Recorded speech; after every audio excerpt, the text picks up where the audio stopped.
Es la hora de Panorama, información veraz, análisis serio y opinión calificada en torno a la actualidad de Medellín y Antioquia. Otros enfoques, otras miradas al horizonte informativo en Panorama. Bienvenidos. 12 del mediodía en punto. Oyentes de Munera Isman Radio, sean bienvenidos a otra emisión más de Panorama. Información, opinión y análisis a través de los 790 de Munera Isman Radio.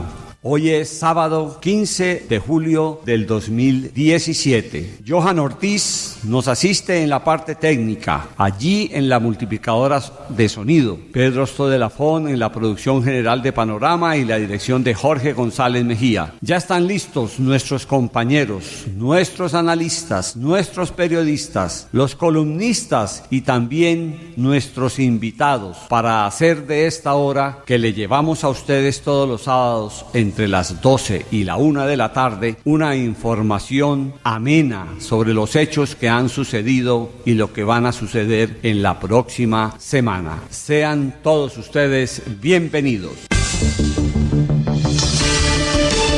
La actualidad de Medellín, Antioquia y Colombia está en Panorama.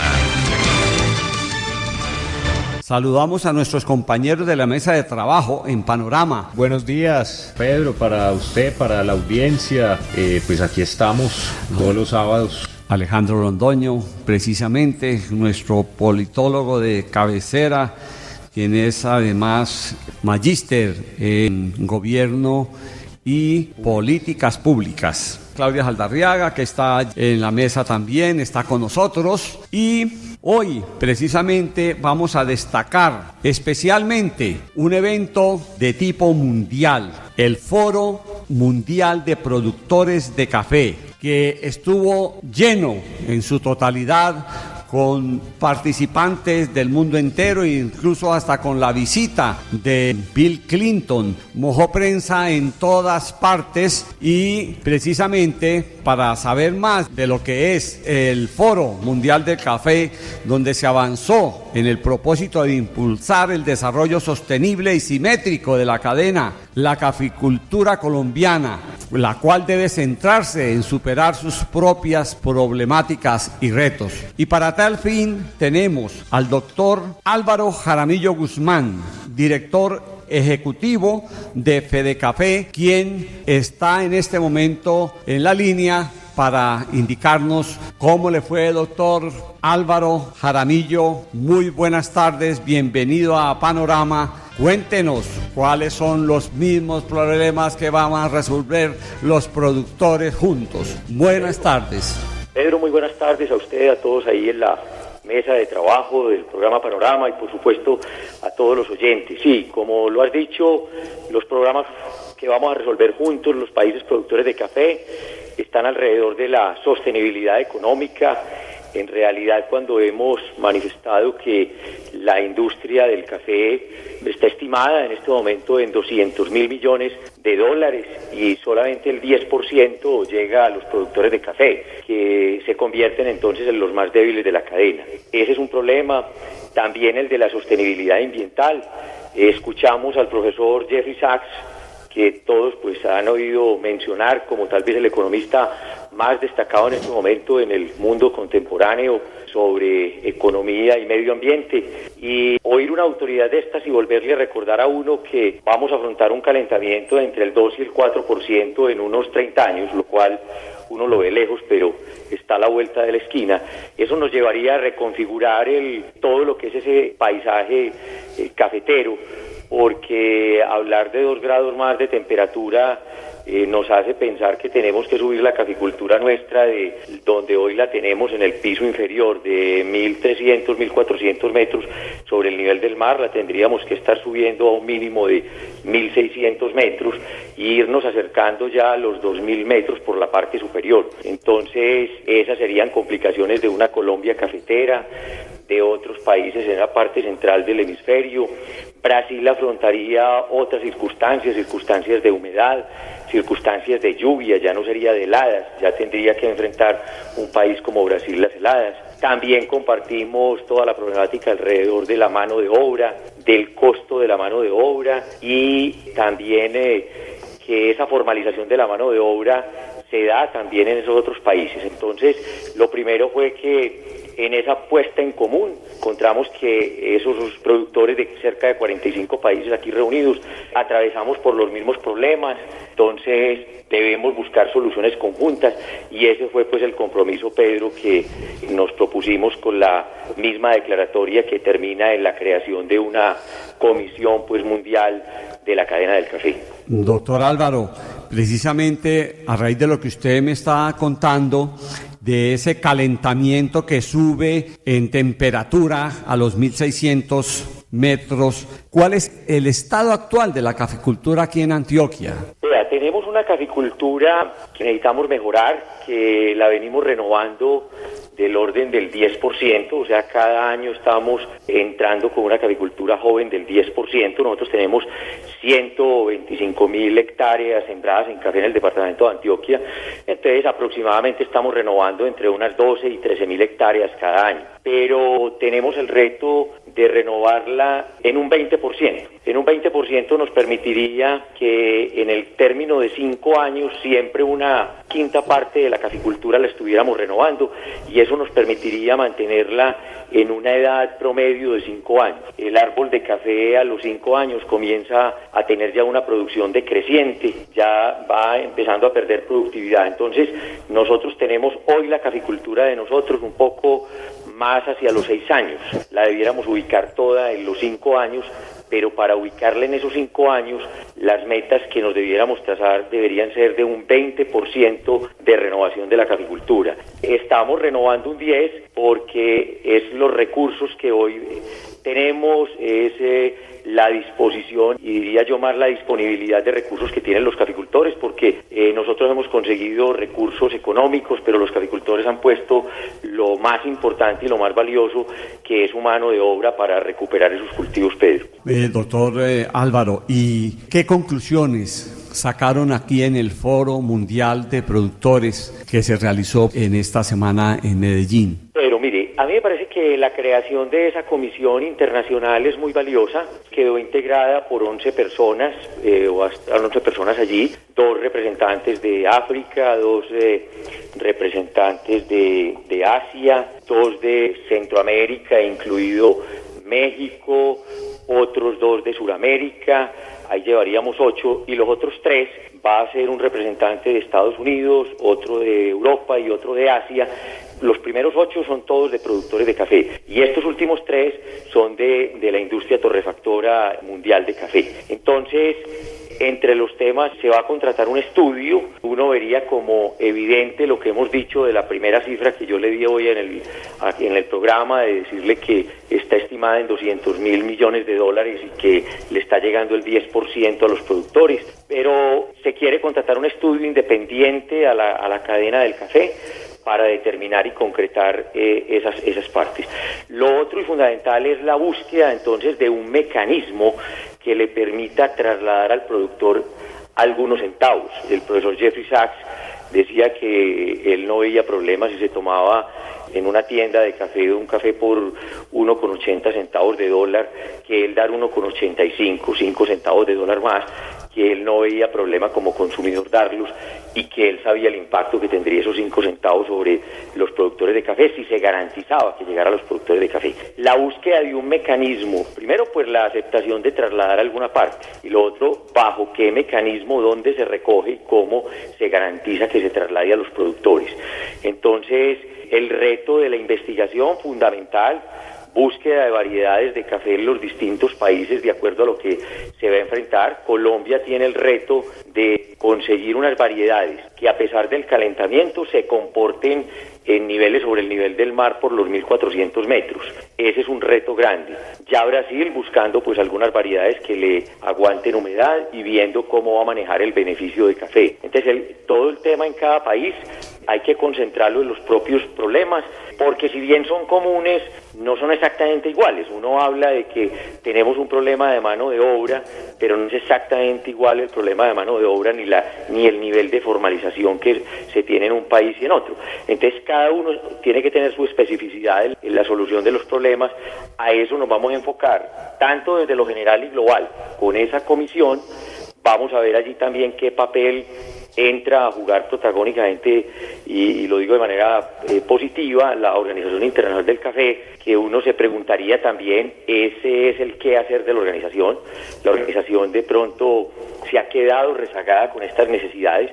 Yo creo que a la OIC le llega un momento de verdad, como dicen los de mercadeo, o se mete en este cuento con esta comisión internacional y responde, o si no, la organización tendría los días contados. Doctor Álvaro, y con lo que me está diciendo, entonces nosotros los colombianos podemos seguir diciendo que tenemos el café más suave del mundo. Sí, eso lo podemos seguir afirmando, primero porque mire, de las dos variedades que produce el mundo, que es el robusta y el arábiga, nosotros seguimos con una caficultura arábiga.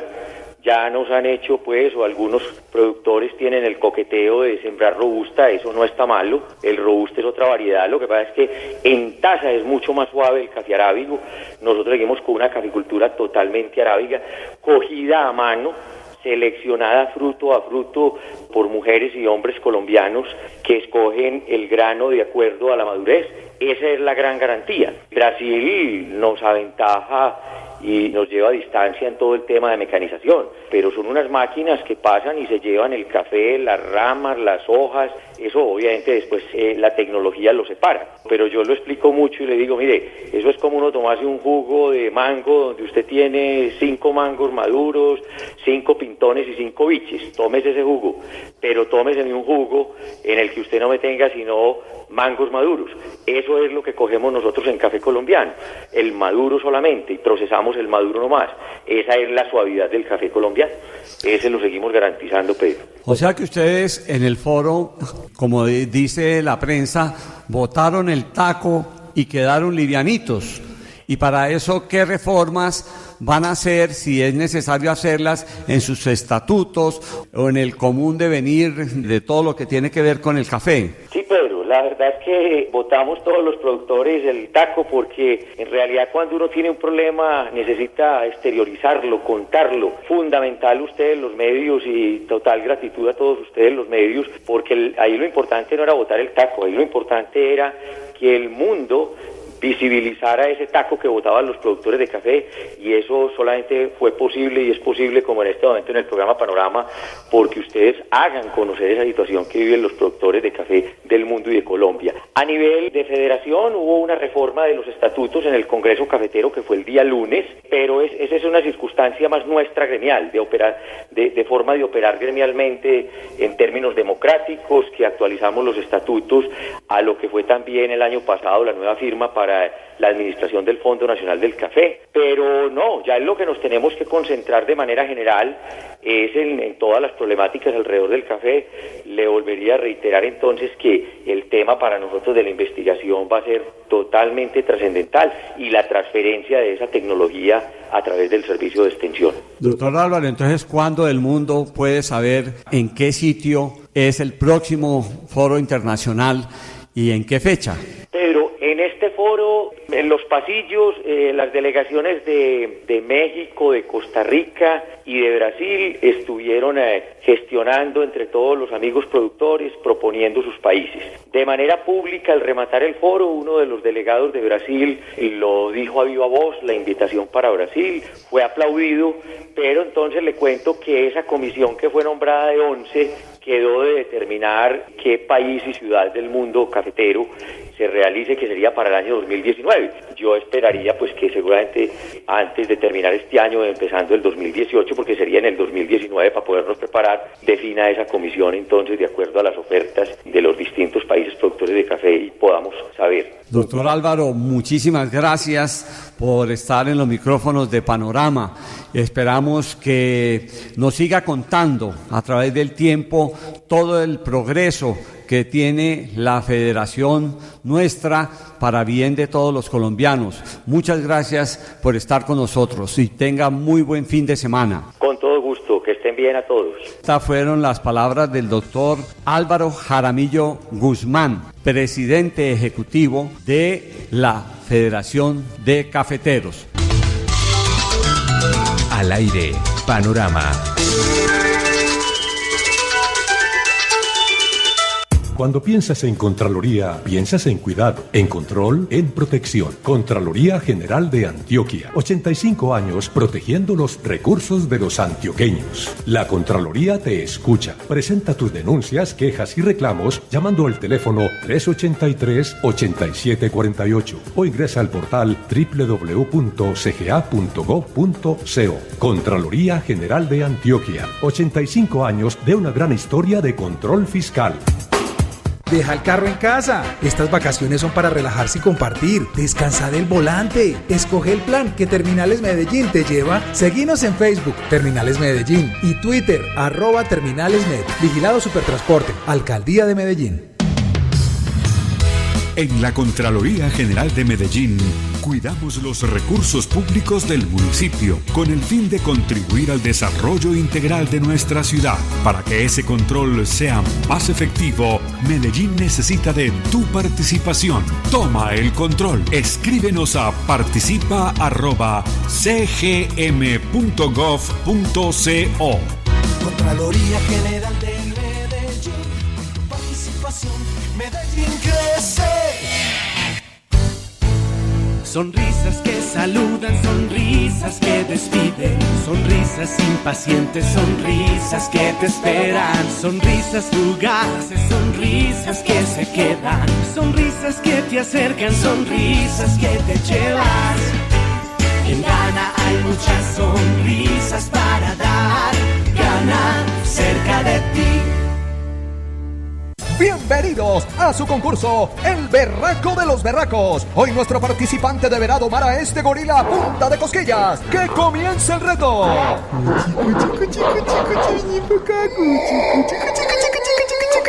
¡Y lo logró!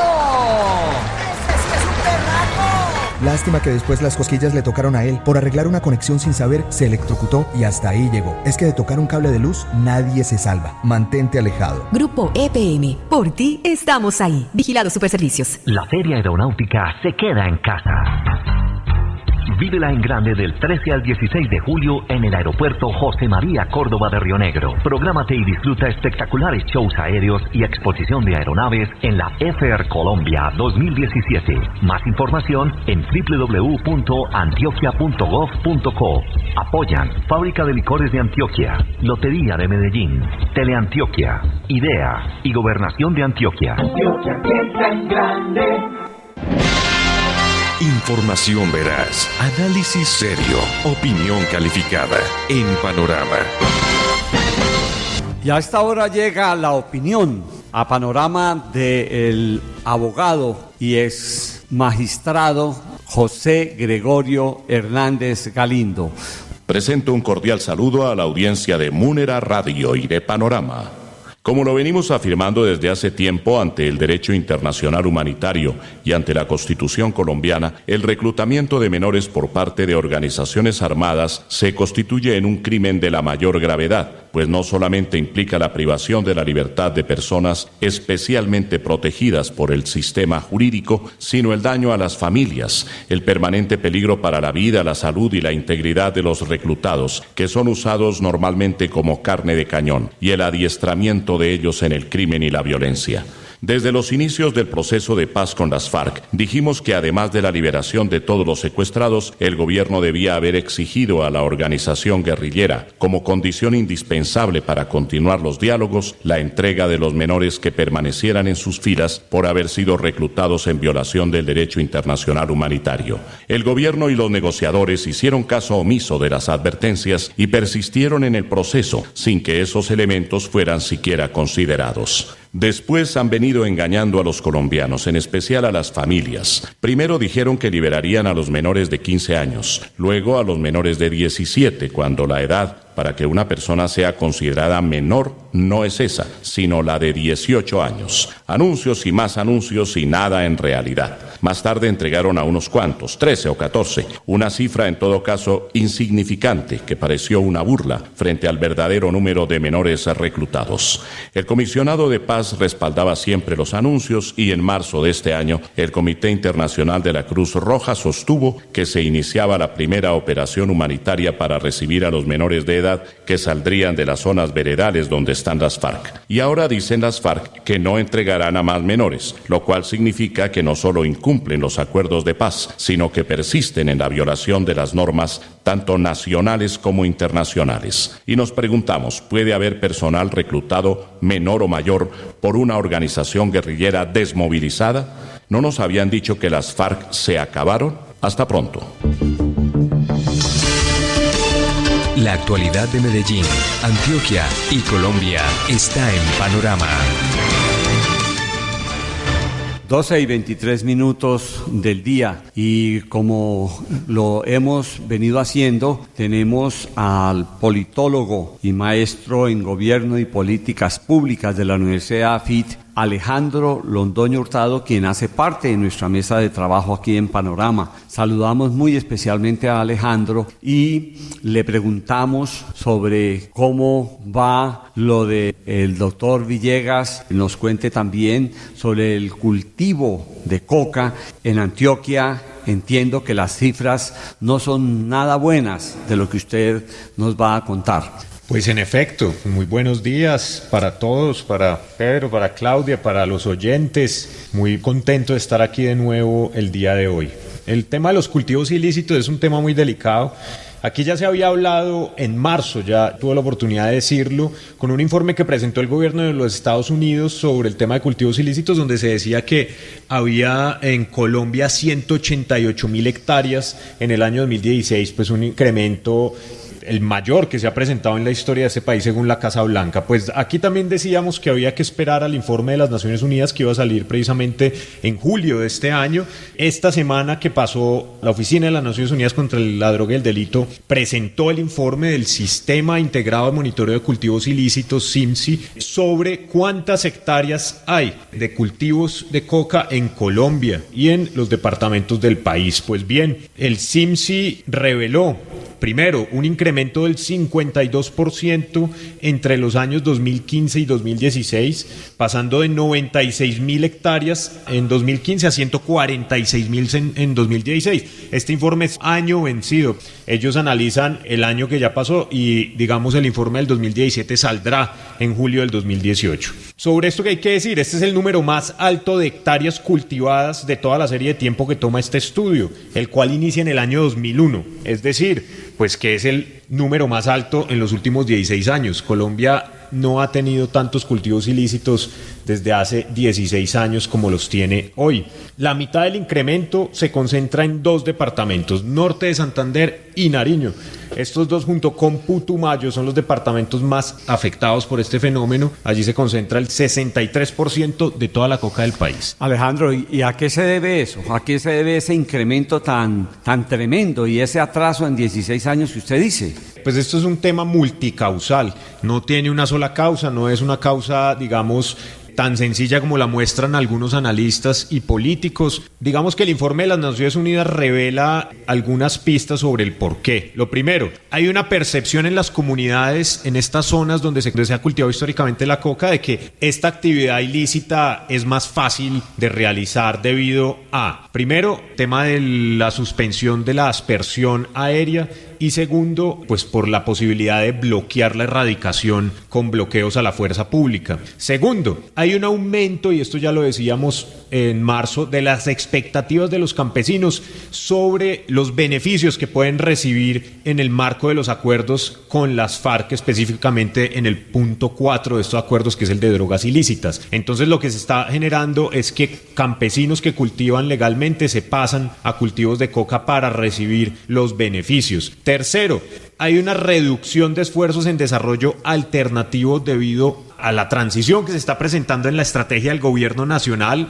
En primer lugar, estaba centrada en la eliminación de estos cultivos con la aspersión, con la erradicación, y ahora se está centrando mucho más en el diálogo, en los acuerdos con las comunidades, y pues eso está generando que aumenten. Continúo, el precio de la hoja de coca entre el 2016 y el 2015 se ha mantenido estable, entonces no hay una reducción, sigue valiendo lo mismo un kilo de coca en el 2016 que en el 2015, y eso es un factor clave. ¿Por qué? Y aquí vengo con el siguiente punto, el aumento del precio del oro. En efecto, el precio del oro vino aumentando desde el año 2009 hasta el año 2012, momento en el que los cultivos de coca empezaron a reducirse, y lo que se está presentando ahora entre el 2012 y el 2016 es una reducción en el precio internacional del oro, lo que estaría produciendo en estas zonas que muchas personas se estén trasladando de la minería informal, de la minería ilegal y hasta la minería criminal hacia otra vez los cultivos de coca. Y finalmente, pues la ausencia de la coordinación del Estado. No hay una coordinación del Estado en materia de desarrollo para el campo, no hay una coordinación del Estado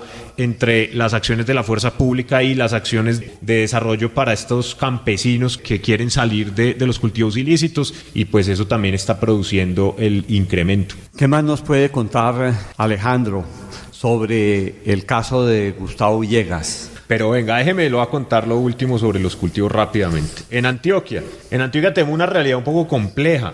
Aumentó en 269% las hectáreas sembradas en el departamento entre el año 2015 y el 2016, pasando de 2.402 hectáreas a 8.885. Y en términos de variación porcentual hay que decir dos cosas. Primero, esta es la mayor variación porcentual presentada en los 16 años que se lleva haciendo esta medición. Y segundo, Antioquia, después del departamento de Magdalena, es el territorio con la variación más alta porcentualmente en materia de cultivos ilícitos. Entonces, los municipios más afectados en Antioquia son Valdivia, Tarazá y Cáceres, el norte lejano y el Bajo Cauca, y finalmente pues Caquetá y Antioquia son los departamentos donde hay mayor proporción de reincidencia del fenómeno.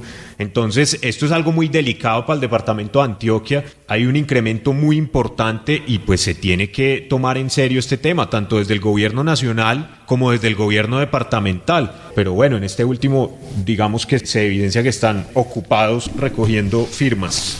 Sobre el tema de Gustavo Villegas, ¿qué ha pasado? Los últimos hechos. Primero, la renuncia de Arnulfo Serna, asesor de política criminal de la Secretaría. Eso lo vimos el día de ayer, lo publicó El Colombiano. Trabajaba en la Secretaría de Seguridad desde el año 2012. Un muy buen funcionario que deja la administración y que para mí profundiza la crisis en la que se encuentra este despacho de la alcaldía. Con él, el saldo, pues para mí bochornoso y gravísimo hecho para la ciudad es de un secretario capturado y en juicio penal por relaciones con el crimen organizado, 3 asesores que presentaron su renuncia. Estos son Arnulfo Serna, el que ya mencioné, Yolanda Serna González, que era asesora en temas penales, y finalmente Jorge Gaviria, hermano del senador José Obdulio Gaviria, que era uno de los gestores de este proyecto de ley, del borrador del que hablamos hace 8 días, que ellos estaban pensando y que estaban ya a punto de presentar al Congreso de la República a través de la senadora Paola Holguín sobre el sometimiento de estructuras de crimen organizado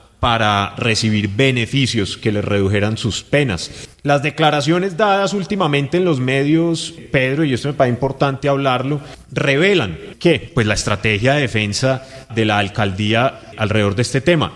En particular 2, el Colombiano entrevistó al señor Jorge Gaviria, a la senadora Paola Holguín, y ellos hablan especialmente de varias cosas, y quiero señalar esto. Pues ellos dicen que al señor Gustavo Villegas la Fiscalía le está imputando los delitos por el hecho de que estaban redactando este borrador de proyecto de ley, y pues sobre esto hay que decir que no, la Fiscalía no le está imputando a él nada sobre la redacción de un proyecto de ley. De hecho, redactar un proyecto de ley no es ilegal, como bien lo dijimos el sábado pasado. Están en su derecho de hacerlo. Yo creo que es inconveniente que una Secretaría de Seguridad dedique tiempo y dinero a hacer estos proyectos de ley en vez de estar pensando en cómo mejorar el sistema de justicia, en cómo mejorar la persecución penal en la ciudad. Pero bueno, están en su derecho. A él se le están imputando unos delitos por aparentemente, porque esto lo tienen que demostrar y un juez tiene que determinarlo, pues beneficiar a estructuras de crimen organizado con información delicada y sensible para la seguridad de la ciudad, y de igualmente utilizar a estas estructuras de crimen organizado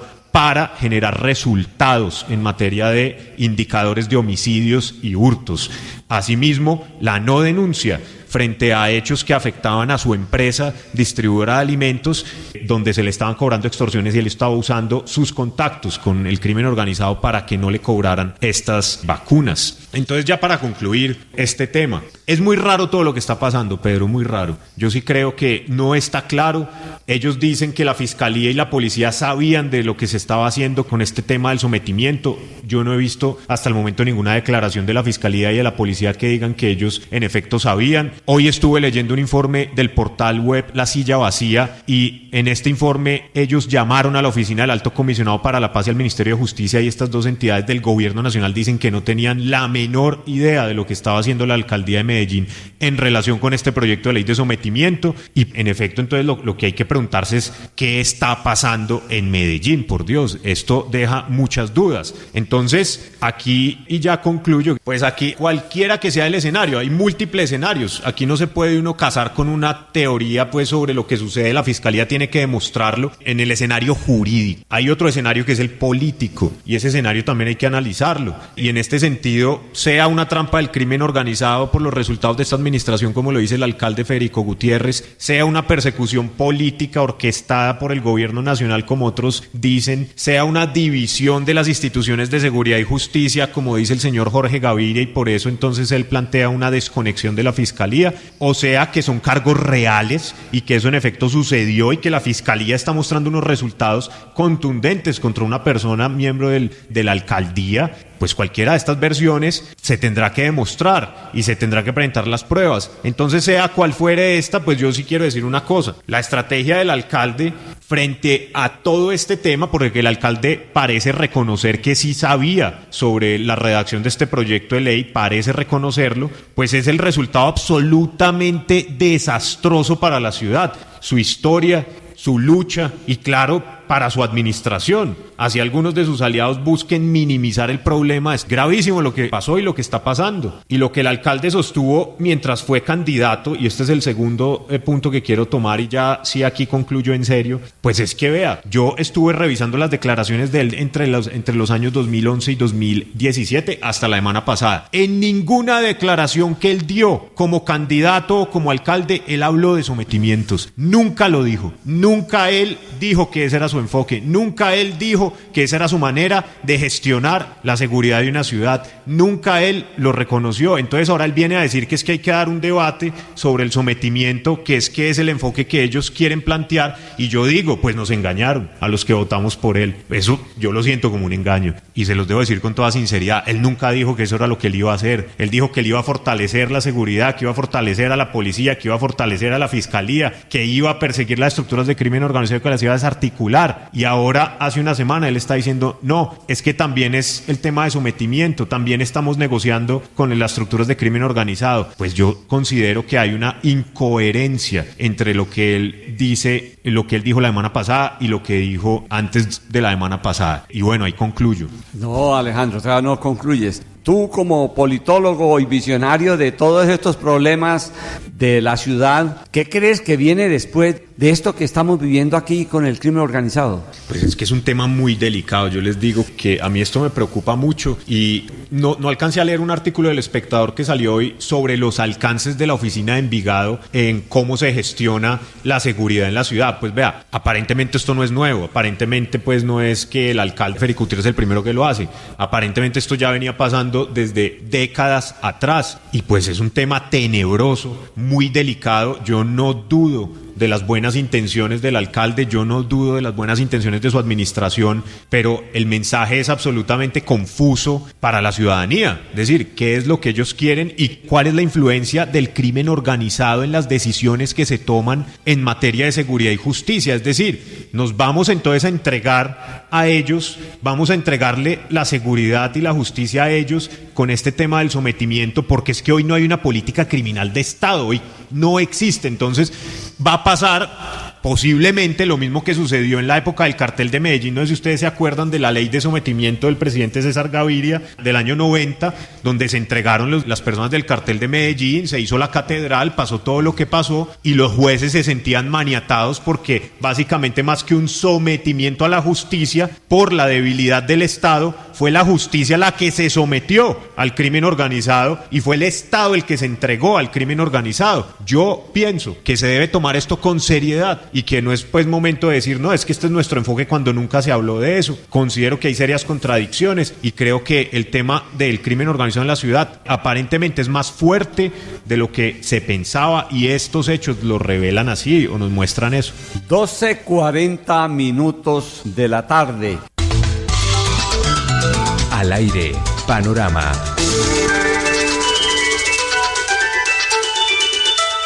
Cuando piensas en Contraloría, piensas en cuidado, en control, en protección. Contraloría General de Antioquia. 85 años protegiendo los recursos de los antioqueños. La Contraloría te escucha. Presenta tus denuncias, quejas y reclamos llamando al teléfono 383-8748 o ingresa al portal www.cga.gov.co. Contraloría General de Antioquia. 85 años de una gran historia de control fiscal.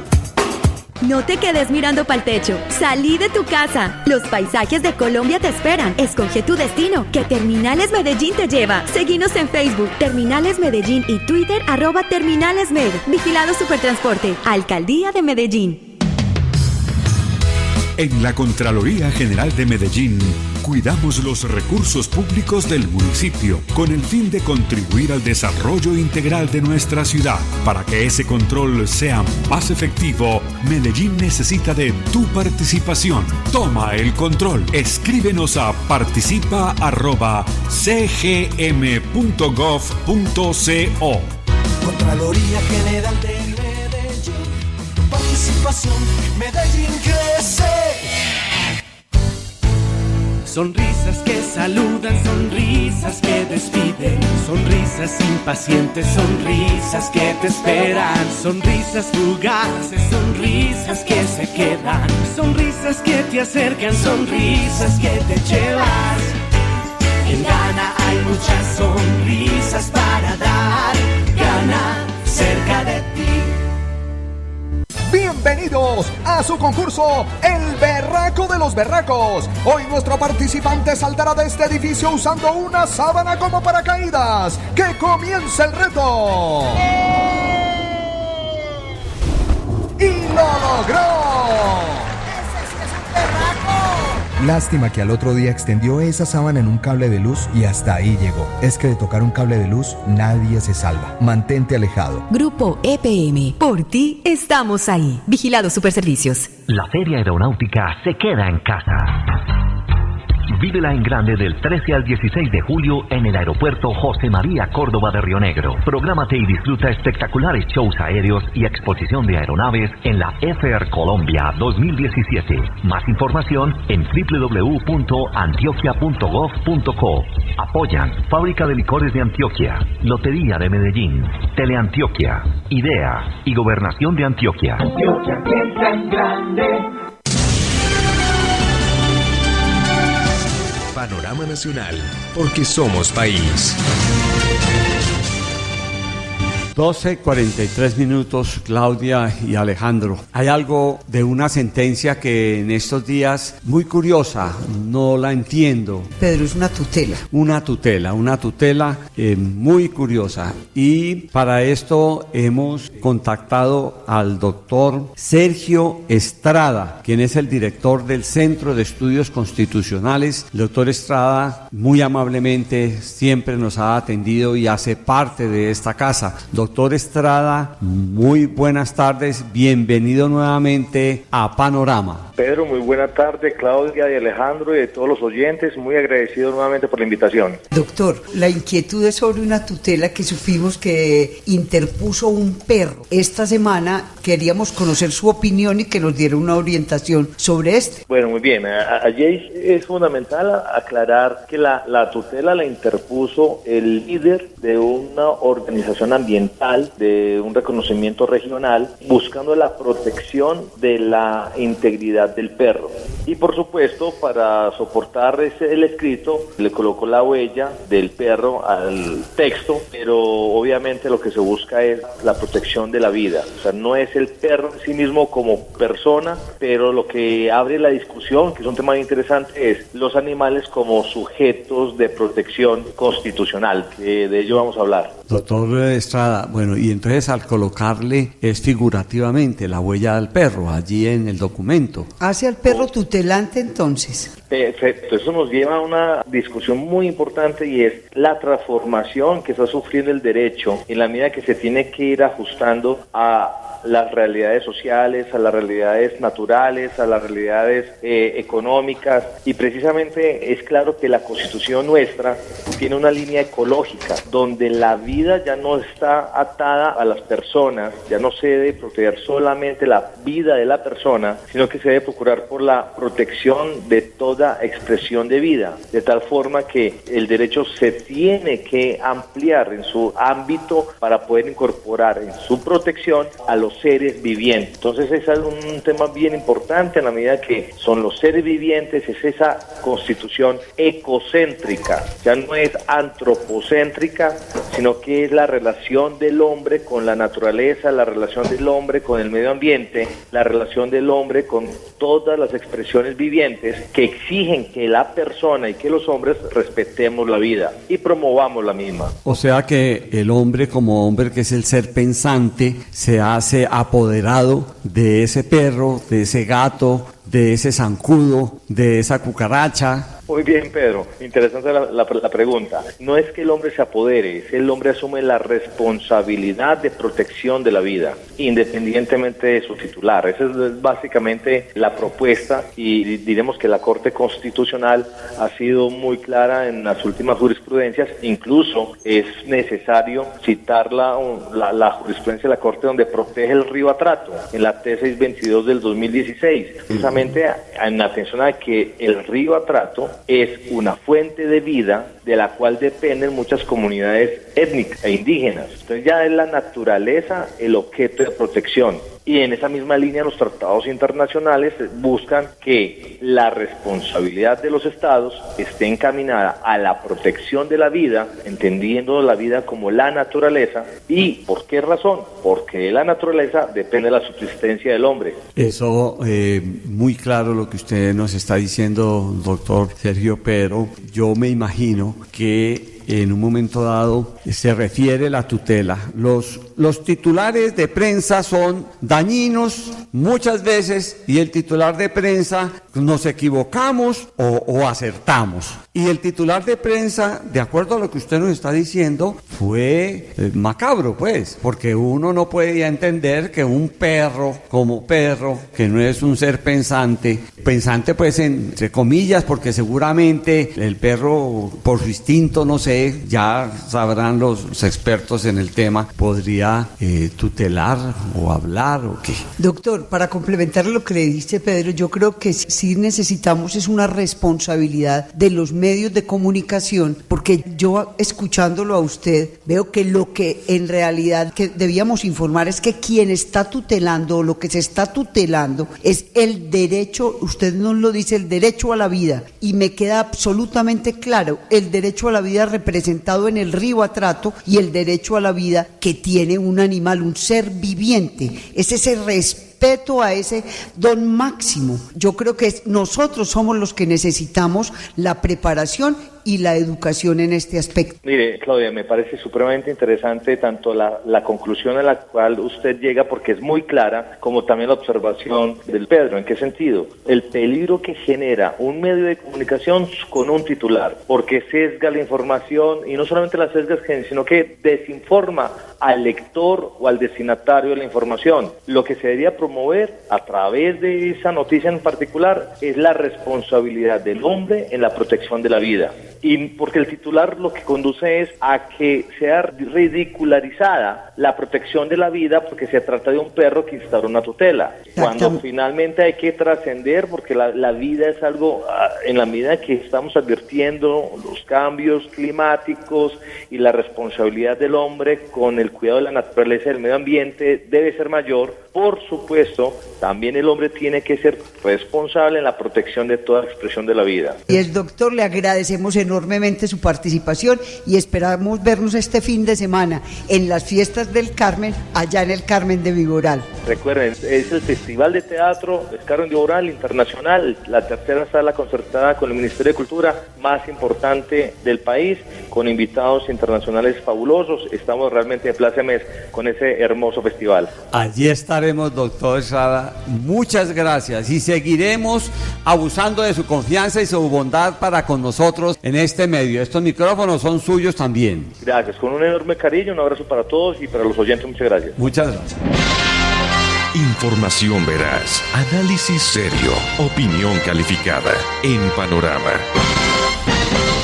12:51, se nos está acabando el tiempo y a esta hora llega la opinión también a Panorama de nuestro columnista, el abogado Rubén Darío Barrientos. Doctor Barrientos, muy buenas tardes. Amigos de Panorama, muy buenas tardes. Cada vez toma más fuerza en Colombia el mecanismo de firmas conocido como firmatón. Este 27 de julio se vence el plazo en pos de recoger 5 millones de firmas para lo que se ha denominado firmatón para la consulta popular anticorrupción, que luego requiere 11 millones de votos. Recientemente, otra firmatón en Antioquia en defensa de los territorios de Bajirá, Mutatá, Nuevo Oriente, Blanquicet y Machado recogió 1.360.000 firmas. No pocos candidatos para alcaldías y gobernaciones, y ahora seguramente para las presidenciales 2018, se inscriben por firmas. Se recogen firmas también como requisito previo para la revocatoria de alcaldes y gobernadores. Se firma para cadena perpetua para los violadores. Es pues todo un boom esto de la recolección de firmas. Empero, las firmas tienen un problema. No siempre se firma por convicción. En un centro comercial, yo puedo firmar algo por simple pena. En una calle, mucha gente firma sin saber la esencia de lo que hace. Y muchas veces se hace firmar hasta por engaño o entregando hojas en blanco sin encabezado. Mejor dicho, es que una firma no se le niega a nadie. En resumen, las firmatones tienen su encanto. Son formas de expresión política y social, pero sin purismo, dado que también firman el perro y el gato, y muchas veces se duplican, y no en pocas ocasiones hay chanchullos suplantando difuntos o inventando nombres. Feliz resto de tarde, amigos. Cuando piensas en Contraloría, piensas en cuidado, en control, en protección. Contraloría General de Antioquia. 85 años protegiendo los recursos de los antioqueños. La Contraloría te escucha. Presenta tus denuncias, quejas y reclamos llamando al teléfono 383-8748 o ingresa al portal www.cga.gov.co. Contraloría General de Antioquia. 85 años de una gran historia de control fiscal. Empaca que nos vamos pa' Chile por tierra. No, no es un chiste, es una aventura. Te llevamos a 7 destinos internacionales más. Escoge tu parche que Terminales Medellín te lleva. Seguinos en Facebook, Terminales Medellín, y Twitter, @terminalesmed. Vigilado Supertransporte, Alcaldía de Medellín. En la Contraloría General de Medellín, Cuidamos los recursos públicos del municipio con el fin de contribuir al desarrollo integral de nuestra ciudad. Para que ese control sea más efectivo, Medellín necesita de tu participación. Toma el control. Escríbenos a participa@cgm.gov.co. Contraloría General de Medellín. Participación. Medellín crece.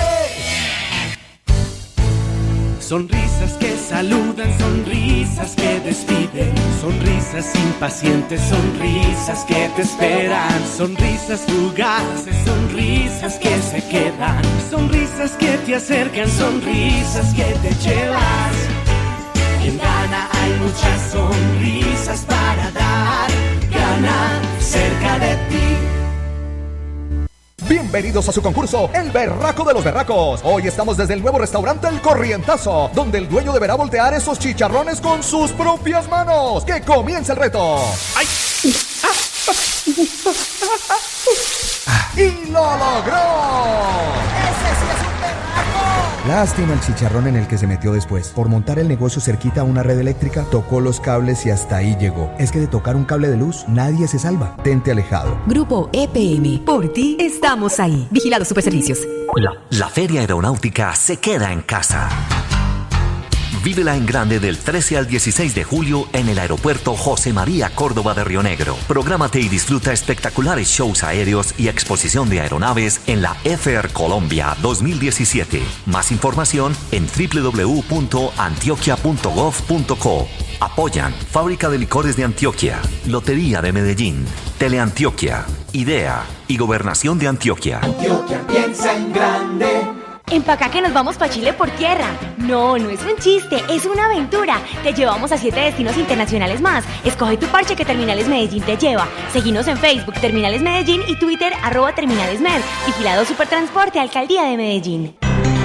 A esta hora, Panorama Mundial.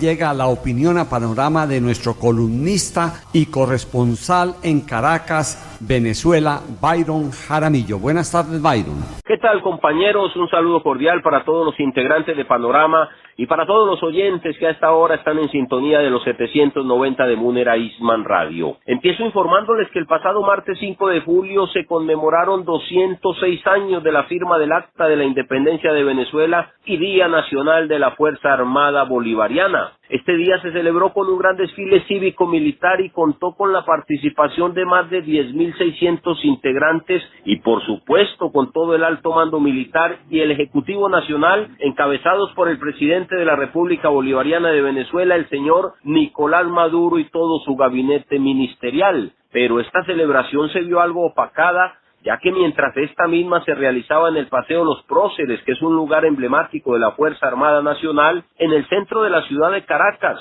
más exactamente en el recinto de la Asamblea Nacional, se estaba aprobando por parte de la mayoría de los diputados de la oposición una consulta popular para llamar al pueblo venezolano a votar el próximo 16 de julio y en la que se les va a preguntar si están de acuerdo o no con que se realicen las elecciones para aprobar la nueva constitución del país y las mismas que tiene prevista el señor Nicolás Maduro para el próximo 30 de julio. Pero mientras este procedimiento se estaba realizando dentro del hemiciclo nacional, algunos violentos simpatizantes del gobierno trataron de impedir la sesión e ingresar por la fuerza al recinto y, armados con palos, tubos, varillas y piedras, causaron heridas a por lo menos 7 de los diputados de la oposición y a 13 empleados de la Asamblea Nacional, que trataron de impedir que estos grupos violentos ingresaran e interrumpieran la plenaria que se estaba llevando a cabo dentro de este recinto.